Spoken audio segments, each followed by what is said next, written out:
Bien, entonces, continuando con lo que es el curso de macroeconomía, nosotros hemos visto el comportamiento de la producción, hemos visto las decisiones en cuanto a una familia típica, pero hasta ahora nosotros no hemos entrado en lo que es el mercado, sino que hemos estado analizando los comportamientos en función de la racionalidad económica, de los incentivos, ¿verdad? Que por una parte, mientras más consumes mejor estás, pero para poder consumir una sociedad tiene que producir aquel ingreso que le permita obtener un consumo. Y fíjense que en este caso nosotros podemos verlo desde el punto de vista, lo hemos estado viendo desde el punto de vista de la producción de bienes, ¿okay? Es como una familia que consume aquello que produce. Pero obviamente nosotros avanzamos ahora porque tenemos que incorporar el hecho de que esta familia no está aislada, pero la hemos estado estudiando.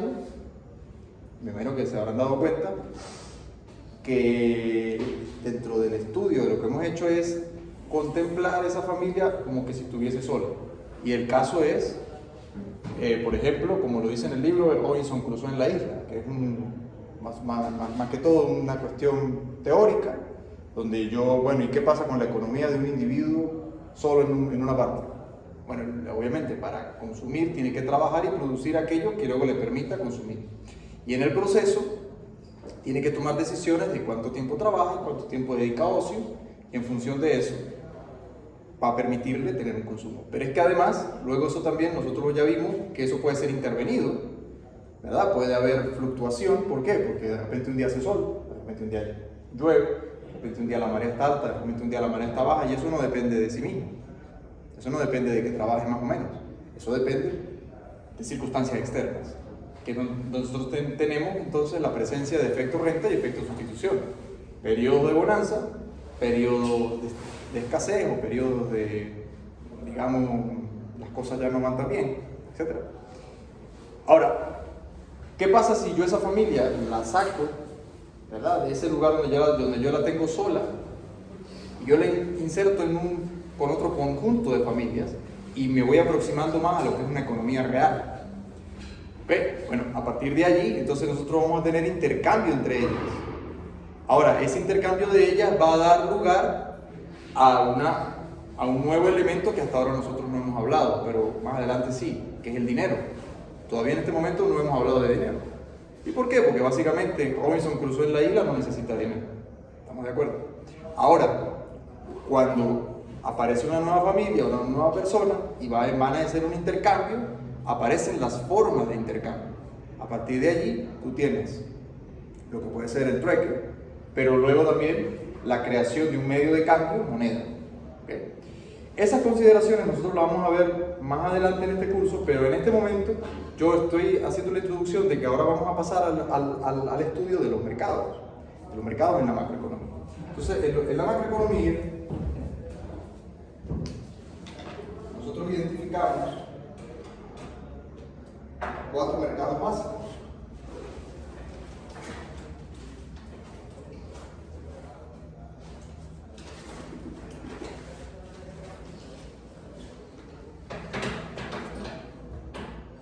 ¿Okay?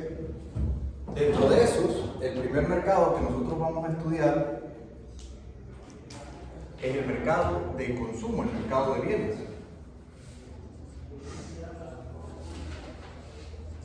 Mercado de bienes. Entonces fíjense que nosotros hemos definido las funciones que dan lugar a esos bienes. Tenemos la producción, que es una función de la cantidad de insumo empleado, considerando el capital constante y la tecnología constante. Son variables exógenas, ya nosotros hemos visto qué ocurre cuando aumenta alguna de ellas. ¿Okay? Entonces, esta sería nuestra función de producción simple, que esto puede tomar una forma como la vimos en la última clase. Y también luego tenemos la función consumo, que va a satisfacer las necesidades de la sociedad en función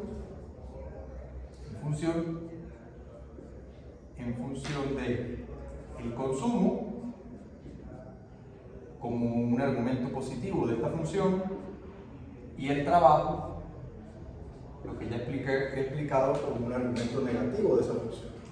Ahora, esta de aquí nosotros la definimos, ¿correcto? La definimos matemáticamente en la última clase. Ahora, ¿qué forma puede tomar esta función? ¿Verdad? Para que tome la función con la forma que nosotros hemos analizado, ¿verdad? En cuanto a que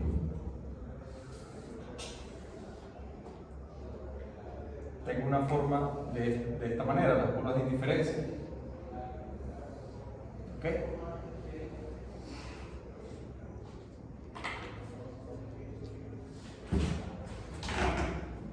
Yo tengo que asumir valores arbitrarios de 1.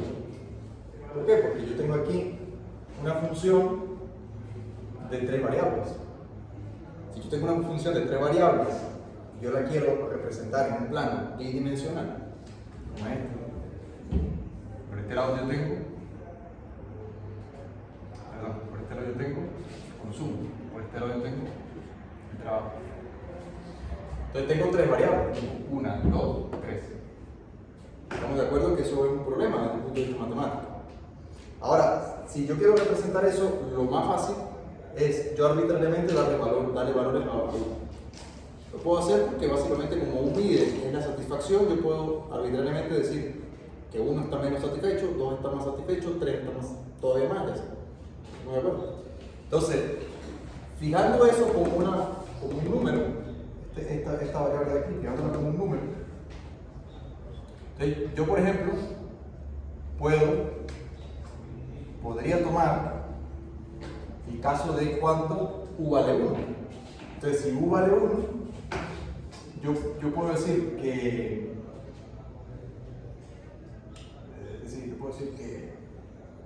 U es una función positiva de L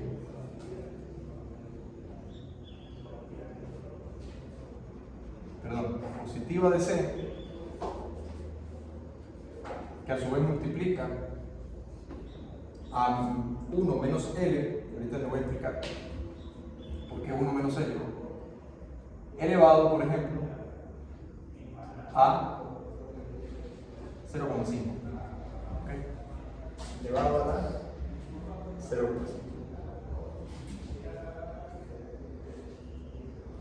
¿Qué quiere decir eso? Que esto yo lo voy a definir C, el consumo, yo voy a definir a 1 menos L como la cantidad de ocio que esa persona destina, o que esta sociedad destina. Estoy fijando que por cada hora del día, ¿cuántas dedica a trabajar? Obviamente, en la medida que más dedique horas del día a trabajar, menos le queda para ocio. Y nosotros consideramos el hecho de que el ocio me suma satisfacción, bienestar, utilidad en la sociedad. ¿Ok? Ahora, como no lo puedo meter directamente como ocio, entonces yo lo meto como el inverso de la cantidad de horas trabajadas, donde estamos respetando el argumento de que él me reduce el nivel de utilidad. Bueno, repito, él es entendido como aquel trabajo que implica un esfuerzo humano importante. Hay particularidades, evidentemente, donde las personas trabajan y el trabajo pues también les genera utilidad, pero por ahora ese caso no lo estamos considerando. Estamos considerando el caso de personas que tienen que ir a trabajar para poder vivir. Que es, digamos, el caso más común y más normal en una economía capitalista preindustrial o industrial, o bien en vías de desarrollo o bien ya desarrollada. Si no, ustedes pueden preguntarle a cualquier amigo, vecino o pariente que se haya ido a vivir a los Estados Unidos. No, sí, aquí se gana muy bien, pero hay que trabajar. Entonces, evidentemente, esa persona muchas veces estará mejor si trabajara menos, lógicamente. Pero bueno, si trabaja menos, gana menos. Entonces, ese es el caso que estamos modelando aquí, el caso más normal de la economía. No estamos modelando el caso de un youtuber o un influencer, o una estrella de cine, no estamos considerando eso. Estamos considerando el caso típico de una persona en la sociedad promedio que tiene que trabajar, ¿ok?, para poder subsistir y poder consumir. ¿Okay? Aclarado el punto, matemáticamente, esta función, si ustedes se fijan, viene siendo similar a la que ya nosotros vimos de la función de producción. Lo que cambia son las variables. ¿Ok? Lo que cambia son las variables. Ahora bien, si yo defino, por ejemplo, si yo defino A1, que es el nivel de utilidad,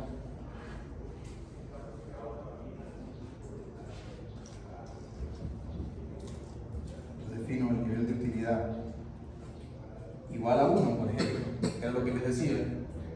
Entonces esto permite que esta función de aquí se convierta en 1 igual a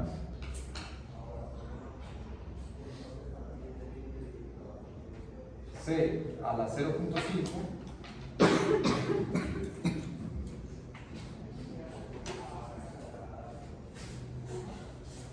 por 1 menos L a la 0.5, de lo cual sigue que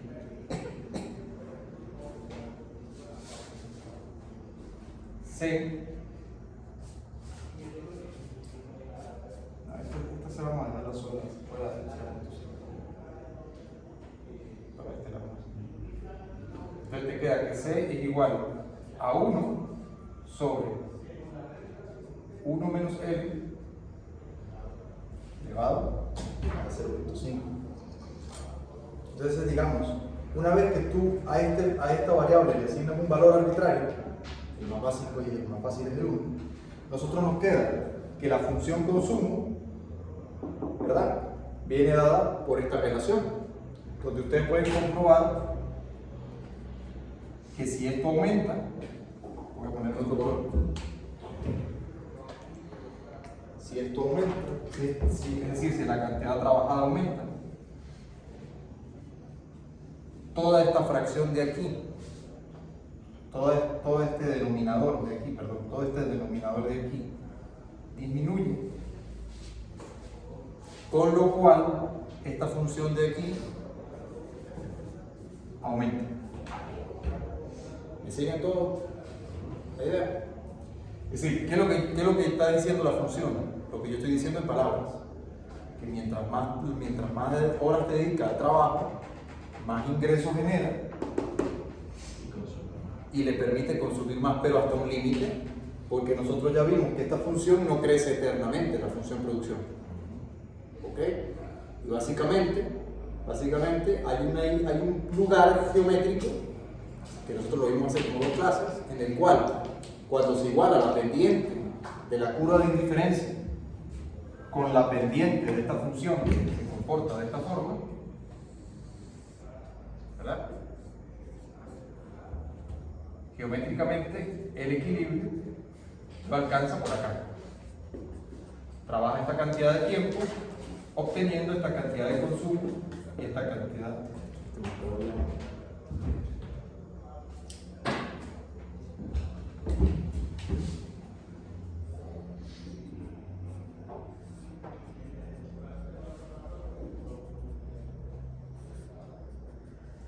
¿okay? Entonces, geométricamente, este punto de aquí me da el nivel óptimo que la familia tiene que dedicar horas de trabajo para poder alcanzar la mayor nivel de satisfacción dadas las condiciones del momento. Que nosotros explicábamos, si hay efectos rentas que desplacen la función de producción, me permitirá alcanzar una curva de indiferencia mayor o una menor. Ahora, si hay un cambio de productividad, ya sea que la productividad aumenta por mejoras tecnológicas o que la productividad disminuye porque la obsolescencia también se incrementa, entonces esa rotación, efecto sustitución, me permite también o bien alcanzar una curva de indiferencia mayor una curva de diferencia menos. Con lo cual estaríamos en presencia de otro equilibrio. Entonces este sería el equilibrio inicial, que ya yo he explicado teóricamente, pero yo ahora les estoy, digamos, dando a ustedes una función matemática tanto de la función producción como de la función consumo. ¿Okay? Ahora bien, en este caso, vuelvo como decía al principio, la familia o la persona está sola y no tiene que preocuparse por el intercambio con otra familia.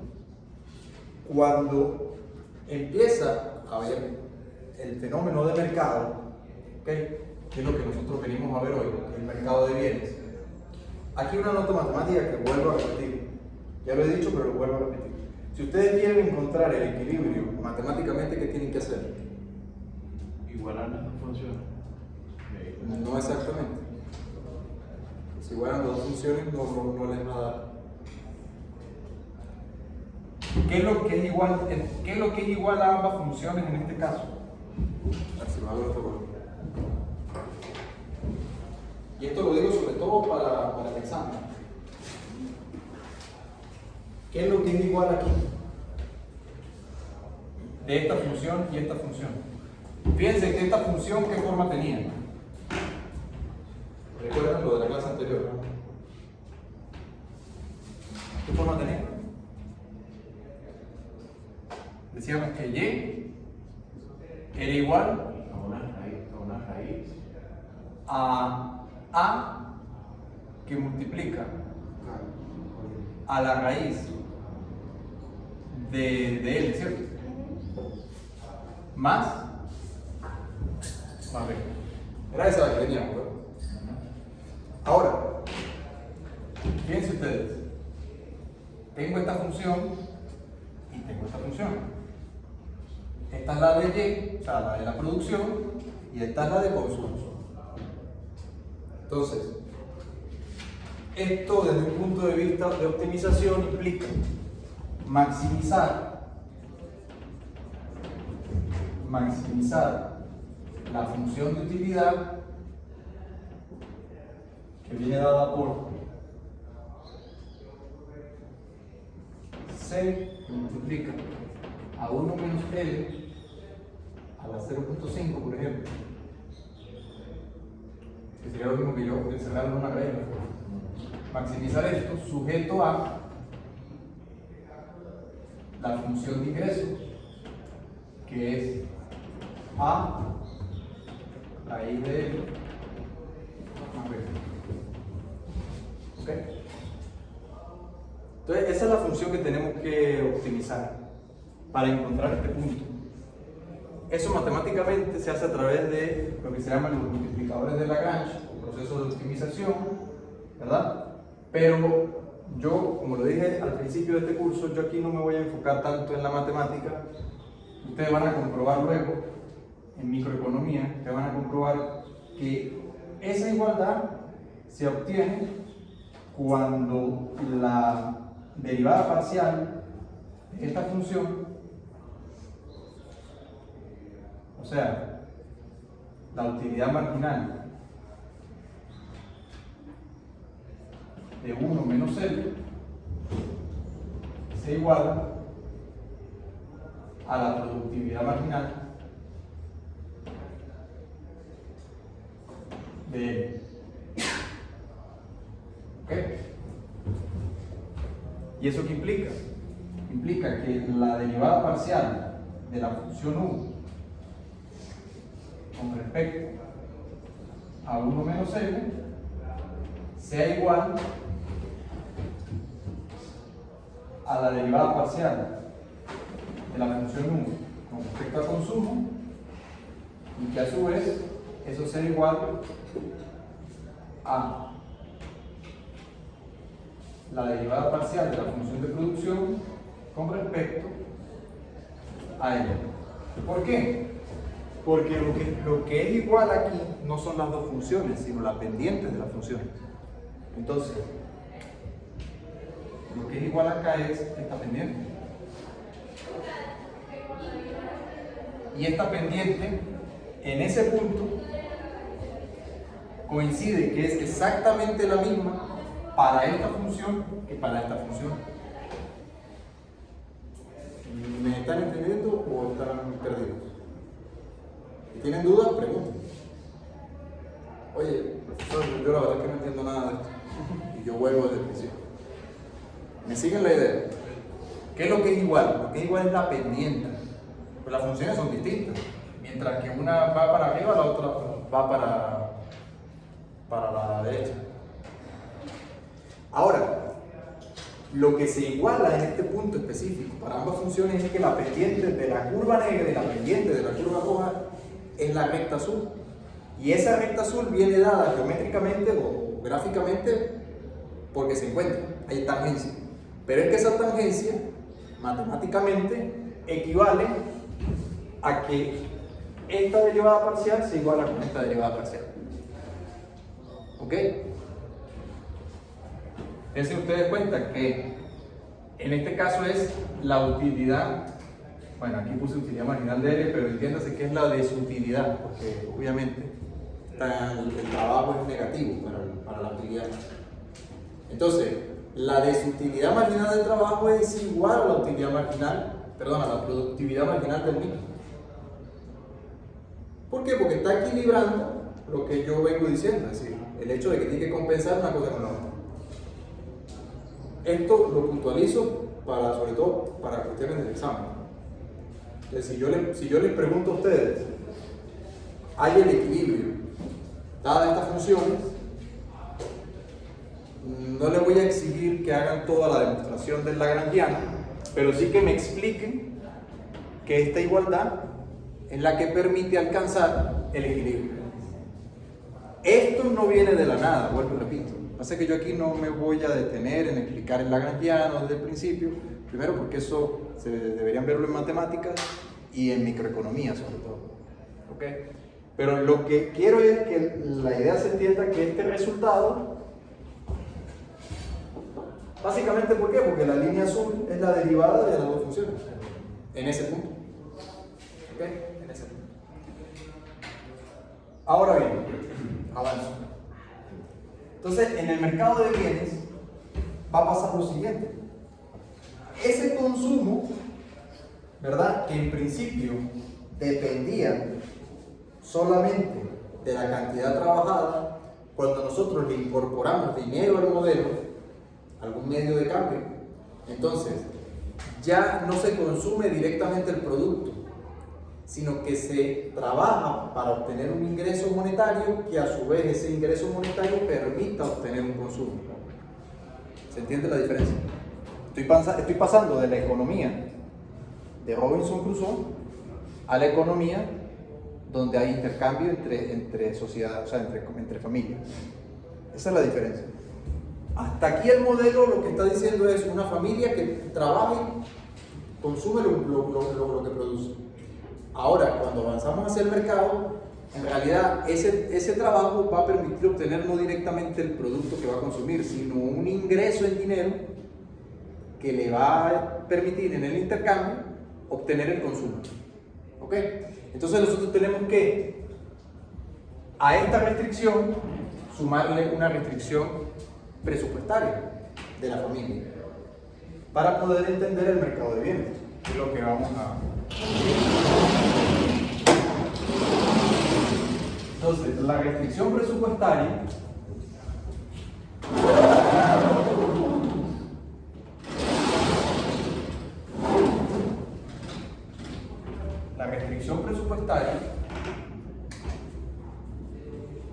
de la familia.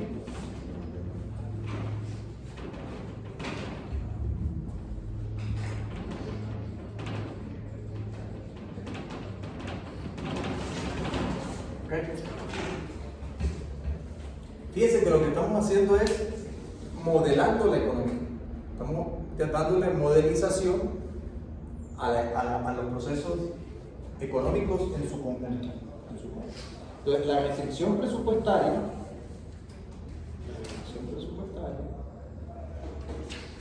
nosotros la vamos a comenzar a definir para un periodo.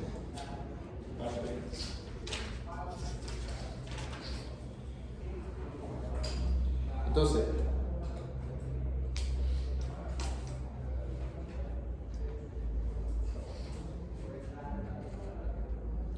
la vamos a definir de la siguiente manera.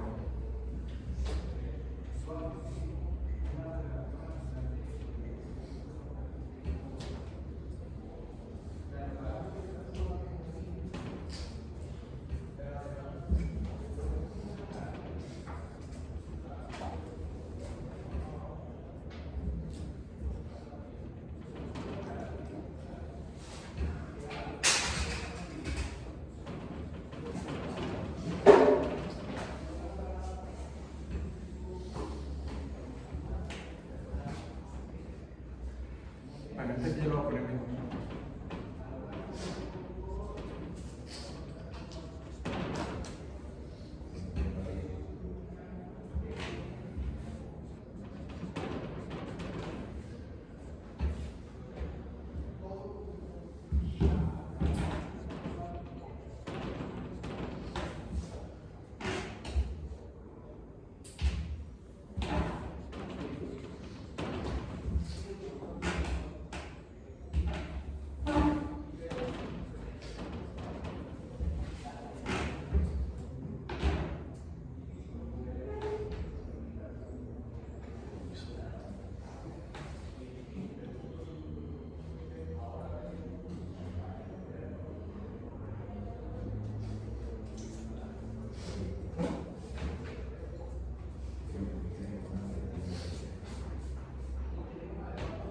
Entonces fíjense qué es lo que nosotros estamos definiendo aquí en esta función, en esta ecuación. Esto de aquí, este lado de aquí,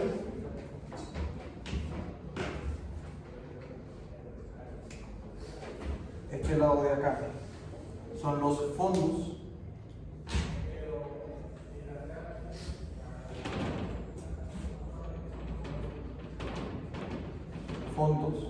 o recursos.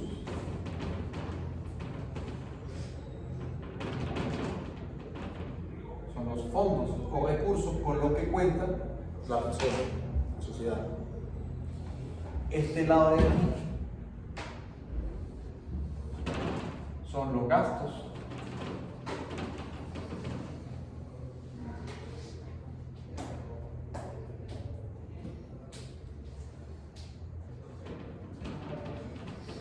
Y ahorros, gastos y ahorros, a lo que se destinan estos fondos. ¿Cómo lo definimos? De la siguiente manera. P es el precio. Y es el ingreso, el producto.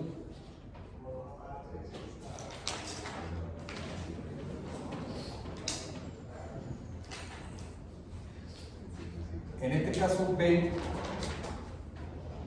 son las inversiones, que lo definen como la cantidad de bonos. Pero luego voy a entrar un poco en eso, ¿no? Vamos a ponerle los bonos. Bonos o inversiones, ¿verdad?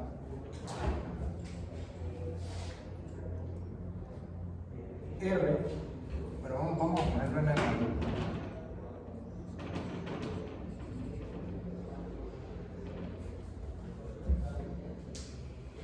para que aquí lo definen como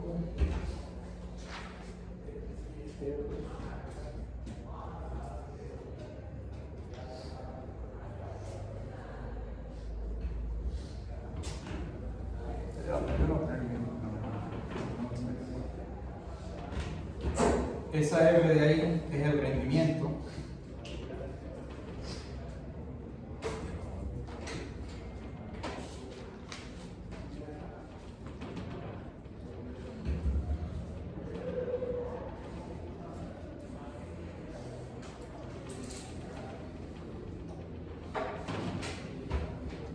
Y M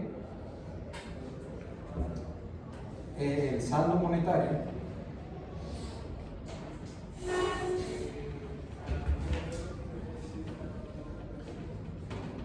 se dispone. Por otra parte, C, el consumo.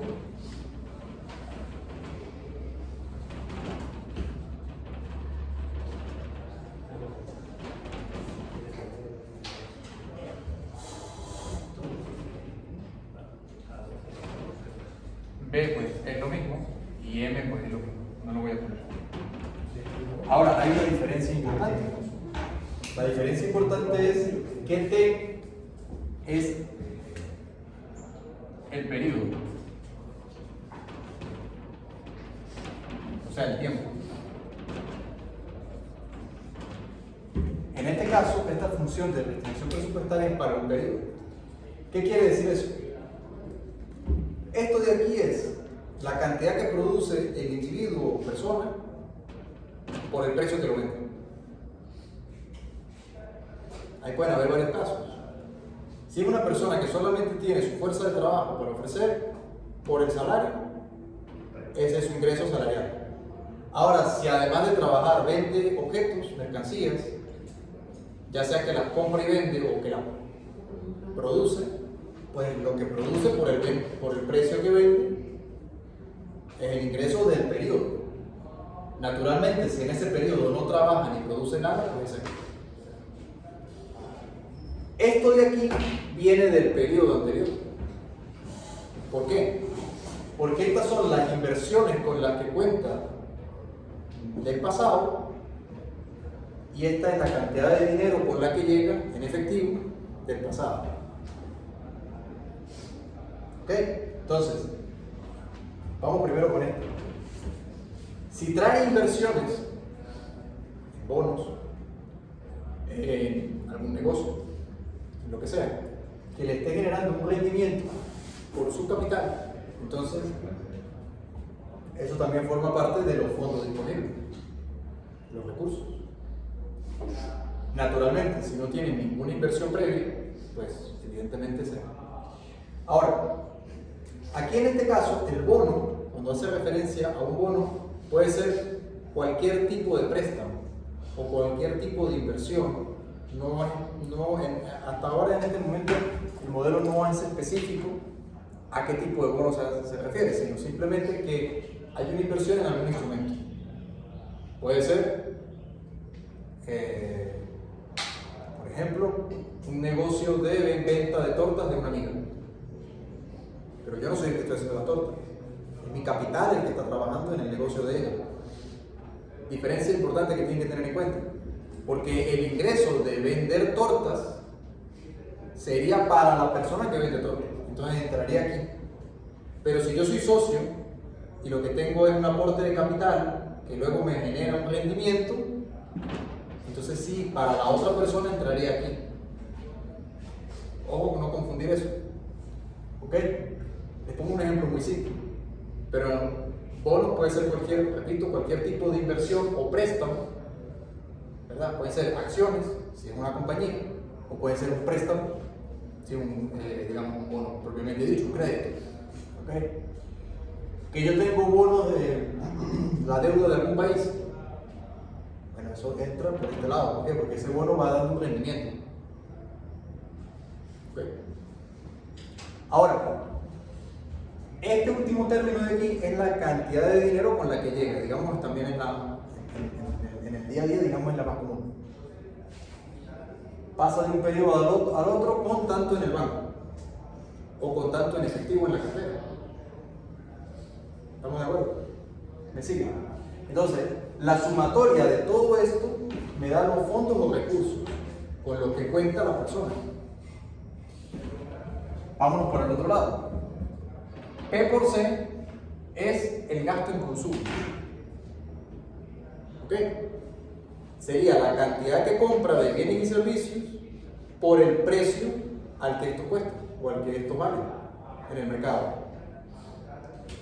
Equivalentemente, como hemos definido B aquí, que trae inversiones del periodo anterior, también puede hacer inversiones en el periodo actual. En vez de, por ejemplo, tengo una cantidad de recursos aquí, en vez de yo destinarlos todos a comprar comida, gasolina, viajes, etcétera, pues yo destino una parte y compro acciones de alguna compañía, o compro bonos de algún banco, o de algún gobierno, o de algún amigo, le presto, y en un mes regréseme con tanto interés. Entonces sería, pero es un destino que le estoy dando al recurso en el periodo actual.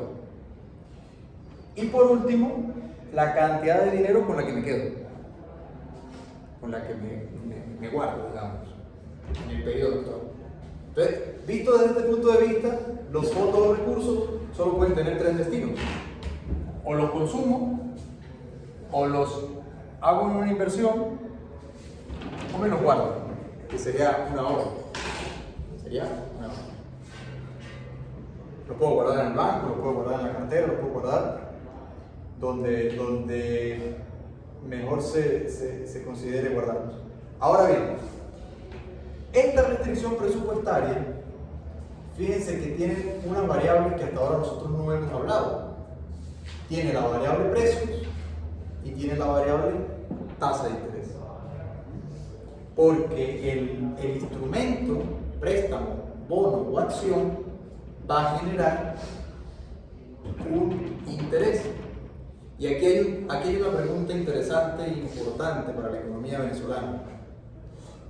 Yo les pregunto,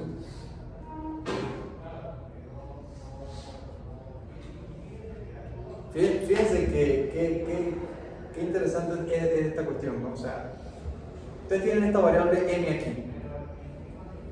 Ahora, si una persona en la economía venezolana llega al periodo con tantos dólares y con tantos bolívares, ¿dónde meto una y otra?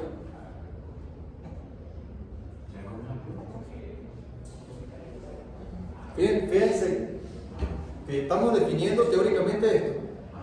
Ahora, yo luego de esa teoría yo tengo que aplicarla. Si yo voy a dar una variable. En Venezuela, ¿cómo definimos esta variable aquí? Saldo monetario. Y esta de aquí, interés que rinde un bono de inversión, o sea, bono de inversión. Yo les pregunto, si la persona llega con tantos bolívares y con tantos dólares al periodo, ¿dónde meto los bolívares y dónde meto los dólares? O sea, ¿a qué función yo le doy el nombre de bolívar y a qué función yo le doy el nombre de dólar? Un saldo monetario, profesor, en términos generales. Porque los dos son saldos monetarios. ¿Ah? A la M porque los dos son saldos monetarios. Piensen bien la respuesta. R. Interés que rinde el recurso. Los dólares van en B de bonos o inversiones y los bolívares van en saldo monetario. En teoría sería así. En teoría sería así. Pero aquí hay una cuestión que se hace interesante de esto. Fíjense ustedes. En Venezuela están fluctuando dos monedas. Que tiene lo que llaman una economía bimonetaria. O sea, tienen bolívares y dólares. Hasta hace 8 años aproximadamente, era como lo está diciendo Nicolás. ¿Por qué? Porque el dólar no era moneda de curso legal. Bueno, ni legal ni no legal, sino simplemente no era moneda de curso. O sea, no era medio de cambio. En casos muy particulares sí, pero tú no podías ir a comprar pan con dólares. Con lo cual, la respuesta en ese escenario económico, reflexión de esta pregunta, lo que les quiero tratar de yo de explicar, es que esa respuesta va a depender. Buenos días. Buen día. Buenos días. Mandaron para chequear las luces. ¿A qué horas termina, profesor? Disculpe. ¿Qué hora es? ¿Son las 10 ya? 10 y punto. Como en 10 minutos. Este es el H25, ¿cierto? Sí, ¿Como en 10 minutos? sí. Entonces, fíjense ustedes, hasta hace aproximadamente 8 años, uno podría decir que el dólar entraba como una inversión. ¿Cuál era el rendimiento de ese dólar? Porque si es inversión, tiene que haber un rendimiento o tasa de interés. Que no necesariamente tiene que ser positivo. Tú te puedes equivocar. Por ejemplo, yo puedo comprar una criptomoneda y en vez de subir, baja. Estoy teniendo un rendimiento, sí, pero negativo. Ahora, en el caso del dólar, ¿cuál sería su tipo de interés para el mercado venezolano en ese contexto? ¿Cuál sería? Profe, ahí es cuando se toma en cuenta lo que es la escala cuando hay inflación de cómo los precios se van optimizando en toda la escala productiva, donde si la persona... La inflación tú no vas a medir con esta variable. Ajá. Porque aquí están los precios. Están los precios, digamos, de los productos y están los precios de los consumos. Macroeconómicamente eso tiene que ser igual. Piensen en términos macro. Todo lo que se vende en la economía tiene que ser igual a lo que se compra. Los precios tienen que ser iguales.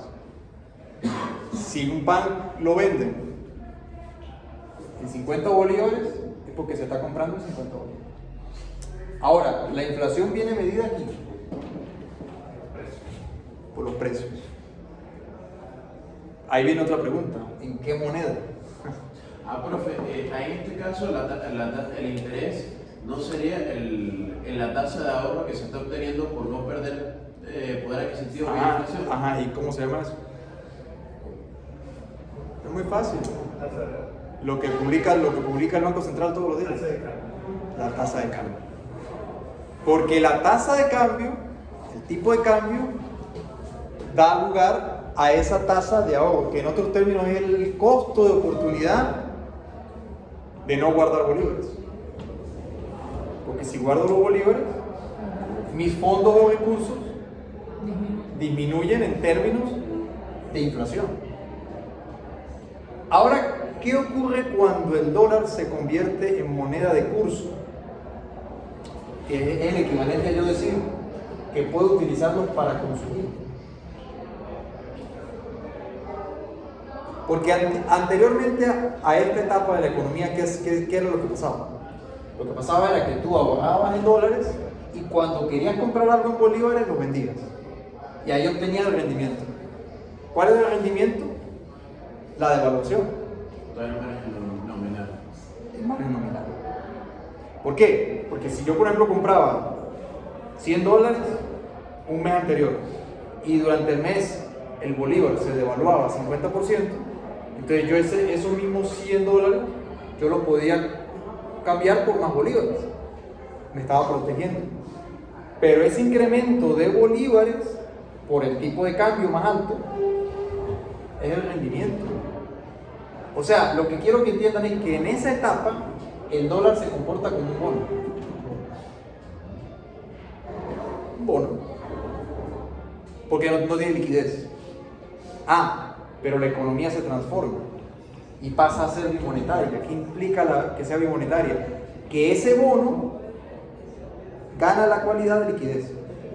Es decir, se convierte en dinero de curso en la economía. Que ya yo no necesito vender el dólar para adquirir un bien. Puedo directamente cambiar el bien por el dólar. Entonces, en la actualidad, si tú vas a hacer, por ejemplo, una restricción presupuestaria, habría que hacer dos.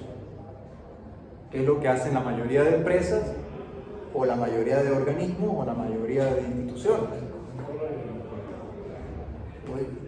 Yo cuando llego a trabajo en Excel, pongo bolívares, tipo de cambio, dólares. Entonces yo tengo dos restricciones presupuestarias. Una en bolívares y otra en dólares. ¿Estamos de acuerdo? Entonces, en la economía actual, tienes que tener dos restricciones. Una en bolívares y otra en dólares. Profe, y en el caso, por ejemplo, de economías como la venezolana, donde tenemos control de cambio, ¿cómo se haría para establecer lo que es esa misma tasa de cambio?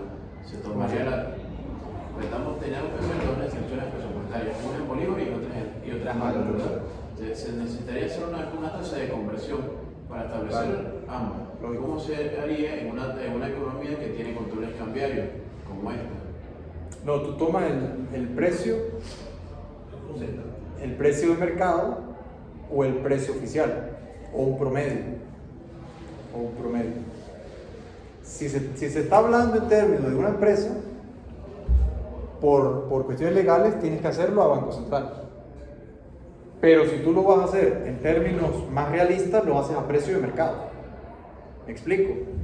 Si tú lo estás haciendo dentro de una empresa, porque obviamente esta empresa tiene que pagar facturas al tipo de cambio BCB, el tipo de cambio que tienes que tomar en cuenta para hacer la conversión es el BCB.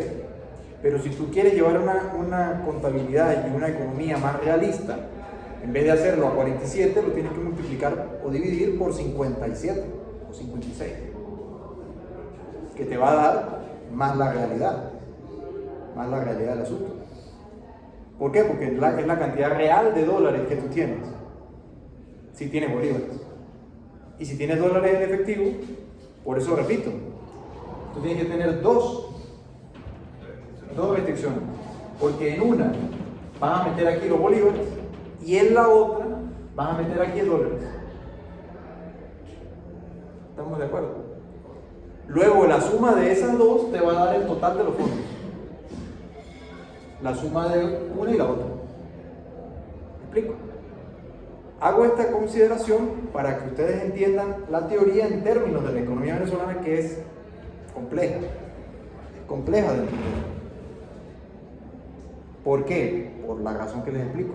Hace un tiempo atrás, los dólares en la economía se comportaban como un bono. Tú lo utilizabas como un instrumento de ahorro, cuyo rendimiento era el tipo de cambio que ganabas. Ahora, hoy en día no, porque hoy en día tú puedes con los dólares salir y comprar. Entonces no lo utilizas como mecanismo de ahorro, sino lo utilizas como dinero de curso y de comercialización. Entonces, eso te da lugar a dos restricciones. ¿Okay? Por este lado de aquí, ya con esto terminamos, ¿okay? Por este lado de aquí, lo mismo. Tú tienes un consumo a precio en bolívares, un consumo a precio en dólares, y ahí tú vas a medir la inflación en bolívares, el rezago cambiario, ¿ok? Que da lugar a que los precios en dólares también varíen. Tienes las inversiones que hagan hoy, bien en bolívares o bien en dólares, y la cantidad de dinero que guardas, bien en bolívares, bien en dólares. Pues lógicamente, si yo tengo dos ecuaciones, o sea, dos ecuaciones por este lado, tengo que tenerlas también por este lado, para que se mantenga el orden. ¿Okay? ¿Alguna pregunta? ¿Alguna duda? Entonces, la siguiente clase, nosotros vamos a seguir investigando y estudiando el funcionamiento de este mercado.